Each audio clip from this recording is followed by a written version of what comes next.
Everyone, कैसे हैं आप सभी। तो आई होप आप सभी स्वस्थ होंगे, खुश होंगे, ठीक होंगे और अपनी अच्छे से अपनी पढ़ाई कर रहे होंगे। तो चलिए, आज का टॉपिक है जो कि बहुत इंपॉर्टेंट है। देखिए, ये जो टॉपिक है ये हर टाइप के एग्जाम में आता है। आप जीके जीएस का पार्ट उठाएंगे ना तो उसमें भी पूछा जाता है रिवॉल्यूशनरी मोमेंट इन इंडिया। ये जितनी भी ऑर्गेनाइजेशन है, इनके फाउंडर हैं, कब हुआ, कहाँ हुआ, किसने किया, कौन सी संस्था थी, ये पूछा जाता है। चाहे आप सी टेट, एस टेट, जितने भी सेंट्रल के एग्ज़ाम हैं, एनवीएस, केवीएस, DSSB, EMRS, या आप अदर एग्ज़ाम भी देखेंगे जैसे रेलवे से जो रिलेटेड हैं या किसी भी एग्ज़ाम में, तो ये जर्नल पार्ट में भी पूछा जाता है। तो बहुत ही इंपॉर्टेंट टॉपिक है। और ये जितने भी आप ऑर्गेनाइजेशन देख रहे हैं ये सारे एनसीईआरटी से उठाए गए हैं। तो आप अच्छे से इनको पढ़िएगा। तो चलिए स्टार्ट करते हैं। सबसे पहले है अनुशीलन समिति। इसके फाउंडर कौन थे? इसके फाउंडर थे वीरेंद्र कुमार घोष। और ईयर कौन सा था, किस ईयर में इसकी स्थापना हुई? तो 1902 में बंगाल में। सेकंड है अभिनव भारत संस्था। अभिनव भारत संस्था वीडी सावरकर इसके फाउंडर थे। 1904 में इसकी स्थापना की गई। और कहाँ की गई? महाराष्ट्र में। देखो, वीडी सावरकर की 1857 की क्रांति के दौरान एक बहुत ही फेमस बुक भी है कि भारत का पहला स्वतंत्रता संग्राम। ठीक है, ये बुक भी बहुत बार एग्जाम में पूछी जाती है। तो 1857 की क्रांति के दौरान वीडी सावरकर ने ये बुक लिखी थी 1908 में।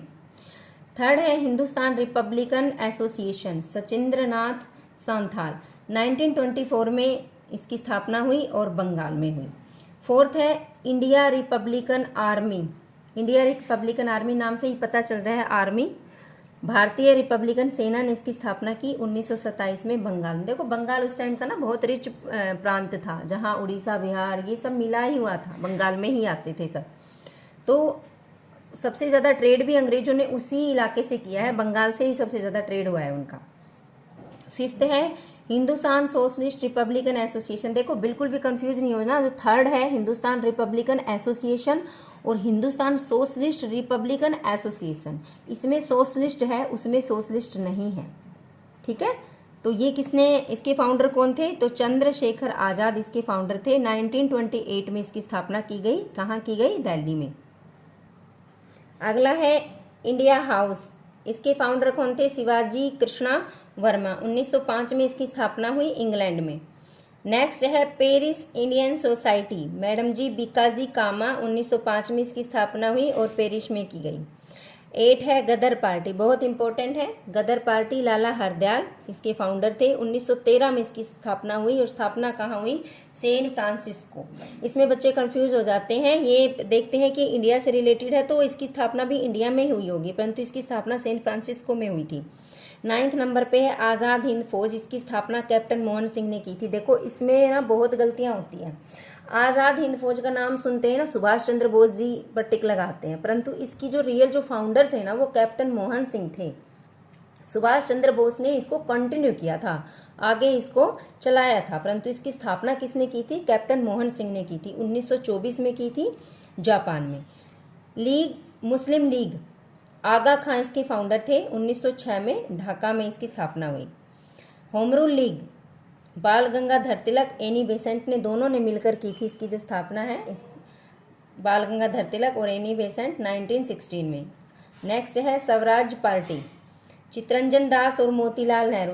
इसका भी दोनों ने किया था, चितरंजन दास और मोतीलाल नेहरू दोनों फाउंडर थे इसके। और कब की थी इसकी स्थापना? 1923 में। अगला है चंपारण सत्याग्रह, महात्मा गांधी के द्वारा किया गया। 1917 में किया गया बिहार में। देखो, ये महात्मा गांधी जी के द्वारा किया गया फर्स्ट सत्याग्रह है, तो ये इस वजह से बहुत ज़्यादा इंपॉर्टेंट हो जाता है, क्योंकि 1915 में महात्मा गांधी जी दक्षिण अफ्रीका से भारत आए थे। ठीक है, उनके भारत आने के बाद उनके द्वारा किया गया ये फर्स्ट सत्याग्रह था, जो कि बहुत इंपॉर्टेंट है।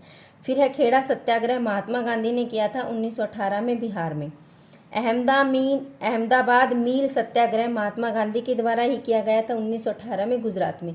ये जो है ना, ये तीनों देख रहे हैं आप, ये उसमें आते हैं। मिलान कीजिए। ठीक है, तो मिलान कीजिए में बहुत बार पूछा जाता है, या आप इनको उनकी ईयर के अकॉर्डिंग लगाइए। सूरत का विभाजन रास बिहारी बोस ने किया था साथ में। तो जितने भी ये ऑर्गेनाइजेशन हैं, फाउंडर हैं, ये बहुत ही इंपॉर्टेंट है। और याद करने को देखो आप कितना भी कर लीजिए, पर आपके एग्ज़ाम में आपके सिलेबस में क्या दे रखा है, एनसीईआरटी क्या कहती है, अपने बुक्स के अकॉर्डिंग, अपने सिलेबस के अकॉर्डिंग ही पढ़ना जरूरी होता है। तो अगर आपको वीडियो पसंद आई हो तो आप लाइक शेयर सब्सक्राइब कीजिएगा, और अगर आपका कोई कमेंट है या सजेशन है तो कमेंट बॉक्स में लिखिएगा। So thank you so much, मिलते हैं नेक्स्ट वीडियो में।